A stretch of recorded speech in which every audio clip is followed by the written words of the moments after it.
Hello students. तो ये है क्लास 10th चैप्टर लाइट का पार्ट 1 और इसमें हम लाइट का एक बहुत ही ज्यादा इंपॉर्टेंट फिनोमिना पढ़ने वाले हैं जिसको कहते हैं रिफ्लेक्शन। आपका क्लास 10th का चैप्टर लाइट जो है वो दो पार्ट्स में डिवाइडेड है। पहले पार्ट को बोलते हैं रिफ्लेक्शन, दूसरे पार्ट को बोलते हैं रिफ्रैक्शन। तो इसमें हम लोग रिफ्लेक्शन स्टार्ट करने जा रहे हैं, खत्म नहीं होगा। रिफ्लेक्शन अपने आप में एक बहुत बड़ा टॉपिक है, बट रिफ्लेक्शन के बेसिक्स, लॉज ऑफ रिफ्लेक्शन और image formation by plane mirror, ये सारी चीजें हम इस वीडियो में पढ़ने वाले हैं। तो शुरू करते हैं बच्चों। सबसे पहले हम डिस्कस करते हैं कि रिफ्लेक्शन है क्या। Reflection is the bouncing back of light when it strikes a surface.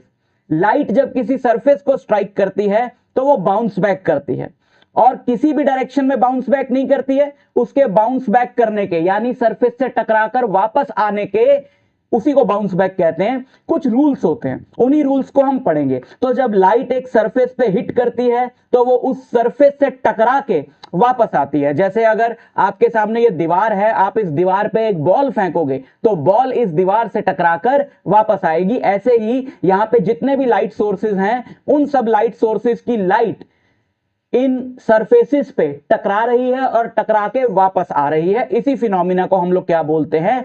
Reflection.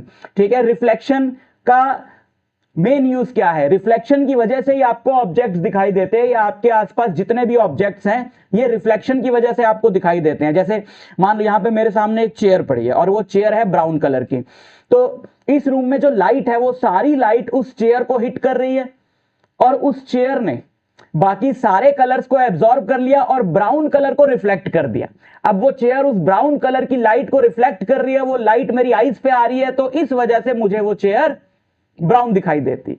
ठीक है, इसी तरीके से यहां पे ग्रीन कलर का कप पड़ा है, तो ये ग्रीन कप मुझे इसलिए ग्रीन दिखाई देता है क्योंकि इस पे जितनी भी लाइट फॉल कर रही है वो सारी की सारी ये कप एब्जॉर्ब कर लेता है और सिर्फ ग्रीन कलर जो है उसको रिफ्लेक्ट करता है। तो वो जब उसके द्वारा रिफ्लेक्ट करी हुई लाइट मेरी आंखों पे आती है तो मुझे वो कप क्या दिखाई देता है? ग्रीन दिखाई देता है। तो रिफ्लेक्शन आप समझ गए क्या होता है? And it helps us to see objects, light reflects from them and enter our eyes. तो रिफ्लेक्शन है दो तरह की। जो स्मूथ सरफेसेस है जैसे मिरर हो गया या बहुत ही ज्यादा पॉलिश्ड सरफेस हो गया, smooth surfaces like mirrors reflect light in a well defined manner. अभी समझाता हूं। And rough surfaces cause scattered और डिफ्यूज्ड रिफ्लेक्शन। देखो जैसे ये तो है एक, ये है आपका क्या, एक बहुत ही ज्यादा प्लेन और well polished surface just like a plane mirror. इस पे जब लाइट फॉल करती है, आप देख रहे हो ऐसे लाइट रेज फॉल कर रही हैं, तो इस पे जब लाइट फॉल करती है तो वो लाइट एक पर्टिकुलर एंगल में रिफ्लेक्ट करती है। आप ये जितनी भी यहां पे रेस देख रहे हो, ब्लू, रेड, येलो, ग्रीन, ये सारी बराबर एंगल पे रिफ्लेक्ट हुई हैं, एक प्रॉपर मैनर में, यूनिफॉर्म मैनर में रिफ्लेक्ट हुई हैं। ऐसी रिफ्लेक्शन को बोलते हैं रेगुलर रिफ्लेक्शन। ऐसे सरफेसेस में आप अपना फेस देख सकते हो, क्योंकि ये सारी लाइट को रिफ्लेक्ट कर रहा है, तो आपकी फेस से लाइट जाएगी, मिरर पे टकराएगी और वापस आपकी आंख पे आएगी, तो आप अपने आप को उसमें देख सकते हो। दूसरा होता है जैसे दीवार है, आपके घर की जो दीवार है, तो दीवार जैसा सरफेस जो है उससे भी लाइट रिफ्लेक्ट करके बाउंस बैक तो हो ही, रिफ्लेक्शन तो उसमें भी हो रहा है, बट मुझे अपना फेस उसमें नहीं दिखाई देता। उस पे जो रिफ्लेक्शन हो रहा है बच्चे वो कुछ इस तरीके का हो रहा है, बिल्कुल लाइट स्कैटर हो रही है डिफरेंट डिफरेंट एंगल्स पे, डिफरेंट डिफरेंट एंगल्स पे। देखो ग्रीन वाली कहां चली गई, येलो वाली कहीं और चली गई, रेड वाली कहीं और चली गई, ब्लू वाली कहीं और चली गई। ये इस वजह से होता है क्योंकि इस पे जो है वो रेगुलरिटीज हैं। अगर आप सिर्फ इस पॉइंट की बात करो जहां से ब्लू वाली रिफ्लेक्ट हो रही है, या फिर सिर्फ इस पॉइंट की बात करो रेड वाली या येलो वाली, तो ये अपने आप में सिर्फ उस पॉइंट के लिए लॉज ऑफ रिफ्लेक्शन फॉलो कर रहे हैं, लेकिन ओवरऑल सारी लाइट रेज एक ही डायरेक्शन में रिफ्लेक्ट नहीं हो रही, जिससे हमारे फेस से निकली हुई लाइट या फिर वॉल के सामने कोई भी ऑब्जेक्ट है उससे निकली हुई लाइट जब वॉल से टकराती है तो अलग अलग एंगल्स में डेविएट हो जाती है। इसलिए जो हमारे फेस से लाइट गई, कोई रे इधर चली गई, कोई रे इधर चली गई, हमारी आईज पे तो आई नहीं, क्योंकि उस सरफेस ने, वॉल जैसे सरफेस ने उनको एक पर्टिकुलर एंगल पे रिफ्लेक्ट नहीं किया। इसलिए ऐसे सरफेसेस में सामने रखी हुई चीज, जैसे हम खुद अगर वॉल के सामने खड़े हों तो हम अपने आप को वॉल में नहीं देख पाएंगे। ऐसी रिफ्लेक्शन को कहा जाता है डिफ्यूज्ड रिफ्लेक्शन। तो रेगुलर रिफ्लेक्शन और डिफ्यूज्ड रिफ्लेक्शन। तो रिफ्लेक्शन के बारे में ये सारी बेसिक बातें आपको पता होनी चाहिए। अब आगे बढ़ते हैं, बहुत ही ज्यादा इंपॉर्टेंट लॉज ऑफ रिफ्लेक्शन। ये आपने छोटी क्लासेस में पढ़े हुए हैं, हम एक बार रिवाइज कर लेते हैं बच्चों। लॉज ऑफ रिफ्लेक्शन, रिफ्लेक्शन कुछ लॉज फॉलो करता है और उसमें से पहला लॉ क्या है? उसमें से पहला लॉ है angle of incidence is equal to angle of reflection. लेकिन सवाल यह है कि एंगल ऑफ इंसिडेंस और एंगल ऑफ रिफ्लेक्शन होता क्या है? एंगल ऑफ इंसिडेंस क्या होता है बच्चों? जैसे यहां पर मैं मार्क कर दूं,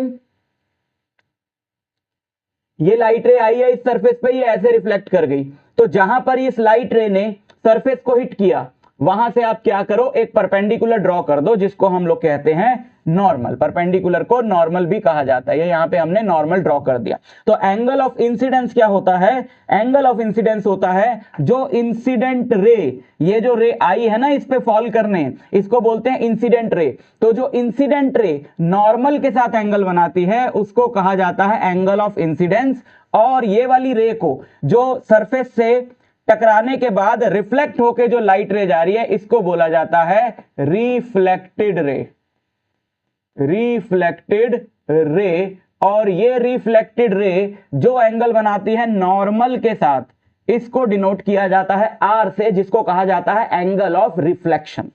ठीक है, ये इंसिडेंट रे जो आ रही है ये रिफ्लेक्ट होके जो चली गई ये रिफ्लेक्टेड रे है, और जहां पर इसने सरफेस को हिट किया वहां पे एक परपेंडिकुलर ड्रॉ कर दो, उस परपेंडिकुलर का इंसिडेंट रे के साथ जो एंगल है उसे कहा जाता है एंगल ऑफ इंसिडेंस, और रिफ्लेक्टेड रे के साथ जो एंगल है उसे कहा जाता है एंगल ऑफ रिफ्लेक्शन।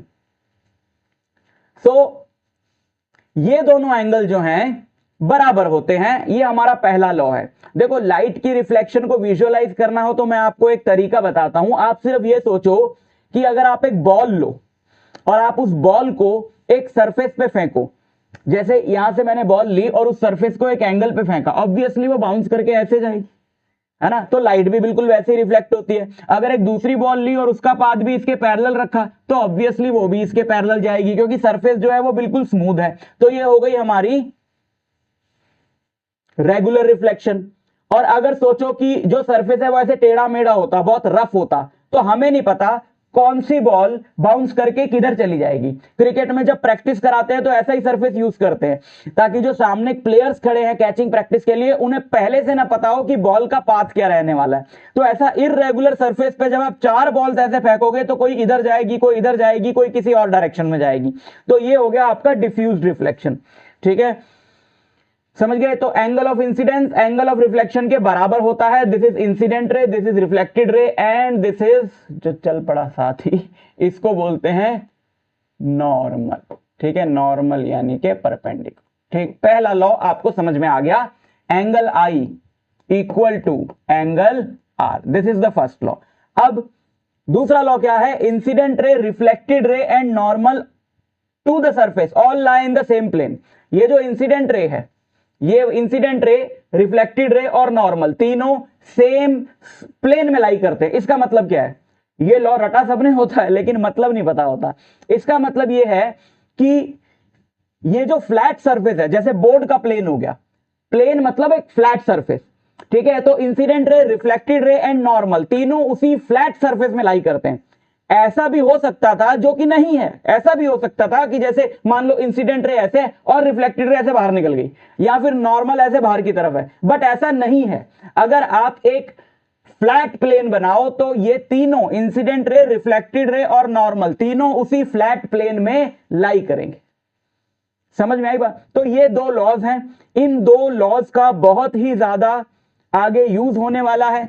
अगर आपको ये लॉज नहीं समझ में आए तो आगे जितने भी आप इमेज फॉर्मेशन देखने वाले हो, by plane mirror, concave mirror, convex mirror, वो सारे इमेज फॉर्मेशन आपको समझ ही नहीं आएंगे।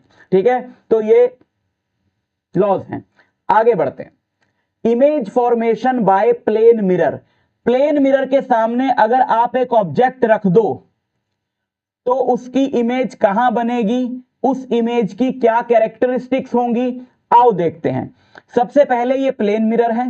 प्लेन मिरर में जब आप देखो कि इस तरीके से ऐसे लाइंस बनाई हुई हैं, तो ये प्लेन मिरर की दूसरी वाली साइड होती है जो पेंटेड साइड होती है। आप जानते हो ना कि प्लेन मिरर जो है वो एक तरफ से रिफ्लेक्टिंग होता है और एक तरफ से पेंटेड होता है। तो पेंटेड वाली साइड को दिखाने के लिए हम ऐसे लाइंस ड्रॉ कर देते हैं। तो ये वाली हो गई हमारी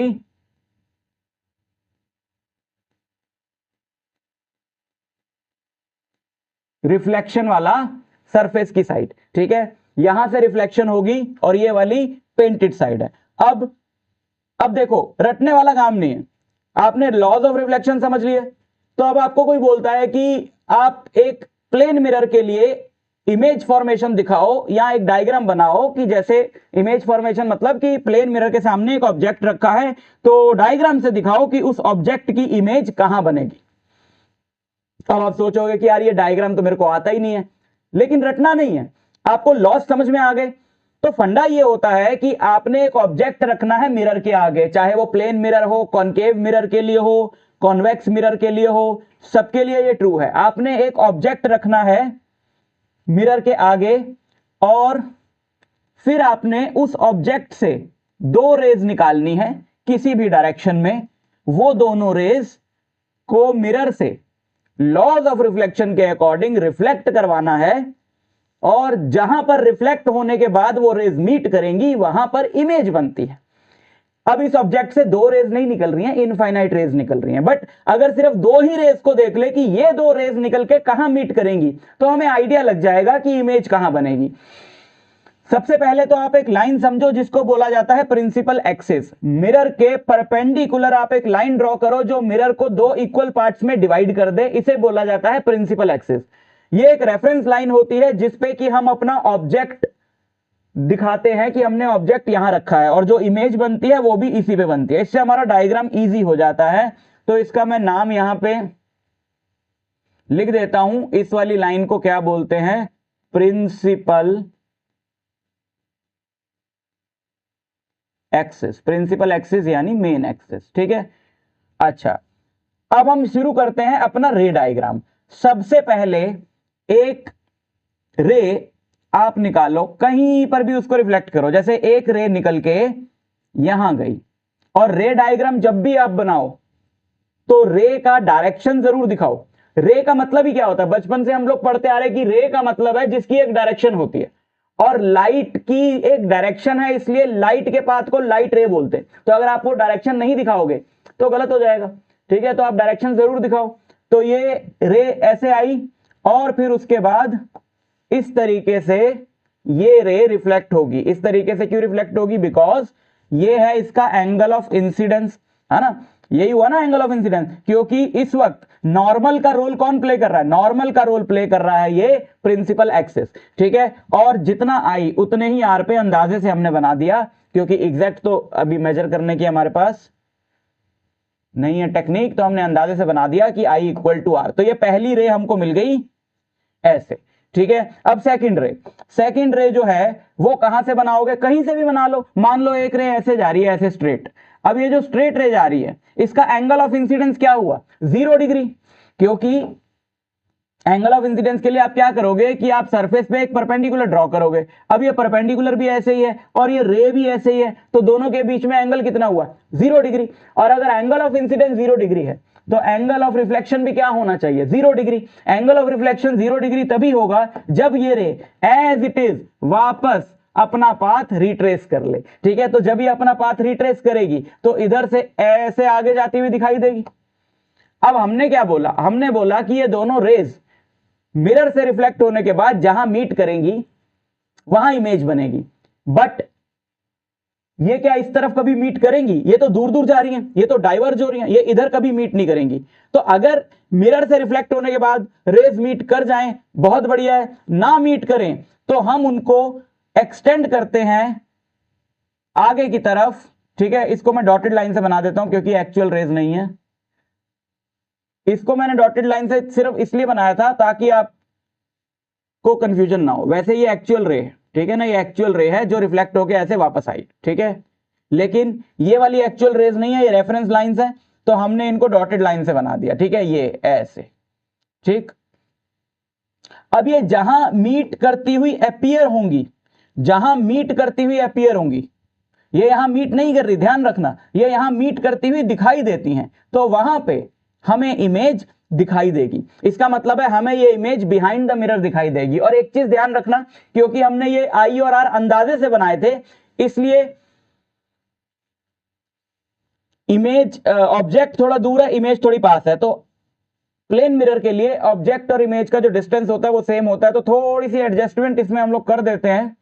ये रे ऐसे सीधी आएगी तो मेरे ख्याल से ये इमेज जो है वो यहां बनेगी, यहां पे, ठीक है, ताकि ये डिस्टेंस बराबर लगे। जब आप एग्जैक्टली मेजर करके बनाओगे डायग्राम तो आपका जो ऑब्जेक्ट और इमेज का डिस्टेंस है वो बराबर आएगा, ठीक है। तो ये हमारी इमेज है, ये ऑब्जेक्ट है। ऑब्जेक्ट को सपोज हम बोल दें ए बी, इमेज हमारी हो गई ए डैश बी डैश, ठीक।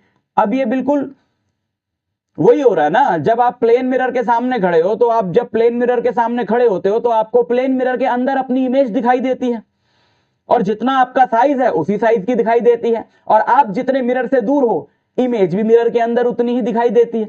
मतलब आप जानते हो ना कि प्लेन मिरर के सामने अगर हम खड़े हो तो हमारी जो इमेज है वो मिरर के अंदर बनती है।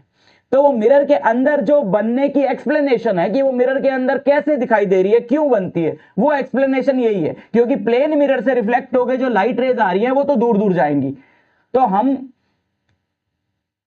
इस तरफ तो इमेज नहीं देख पाएंगे। तो हमारी आंख अब क्या करती है, हमारी आंख ये करती है कि जैसे आपकी आंख पे ये रे आई, ठीक है, ये रे हमारी आंख बेंडिंग नहीं पकड़ पाती कि ये रे कहीं से बेंड होके आ रही है। हमारी आंख तो ये बोलेगी कि ये रे जिस डायरेक्शन से आ रही है वो तो उसी में सीधा देखेगी, ठीक है। ये उसको यहां से आती हुई दिखाई देगी और ये वाली रे उसको वहां से आती हुई दिखाई देगी, तो उसको ये वाला पॉइंट, बिकॉज ये दोनों रेज एक्चुअली यहां से निकली थी, बट उसको ये वाला पॉइंट, हमारी आंख को ये वाला पॉइंट यहां दिखाई देगा।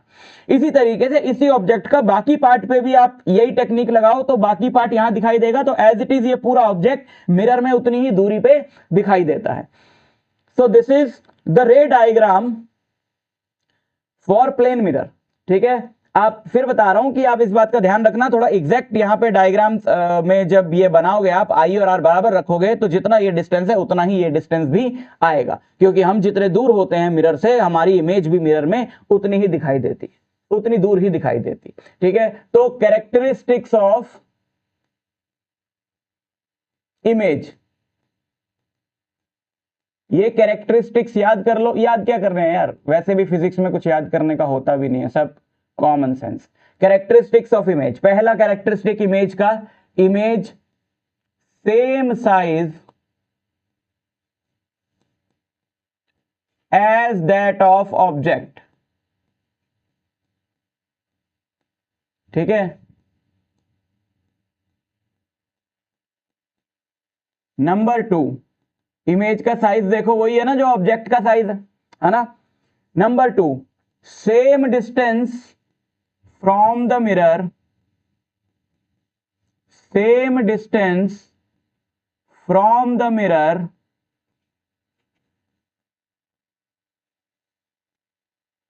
As that of object.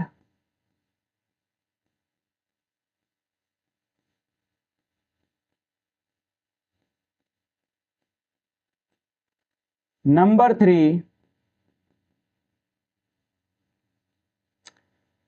और क्या बोल सकते हैं हम, बहुत ही ज्यादा इंपॉर्टेंट बच्चों को जिसमें कंफ्यूजन रहती है कि ये इमेज जो है ना वर्चुअल इमेज है। अब वर्चुअल और रियल इमेज में बड़ी कंफ्यूजन रहती है, अभी इसके अगले सेक्शन में हम देखेंगे।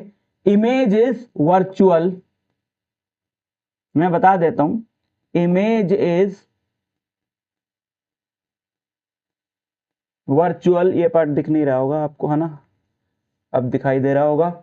Image is virtual. Virtual image क्या होती है बच्चों, अगर आप देखो कि यहां पे, एक मिनट मैं समझा दूं जरा, अगर आप देखो कि यहां पे ये जो रेज मीट कर रही है, क्या ये रेज एक्चुअली में मीट कर रही हैं?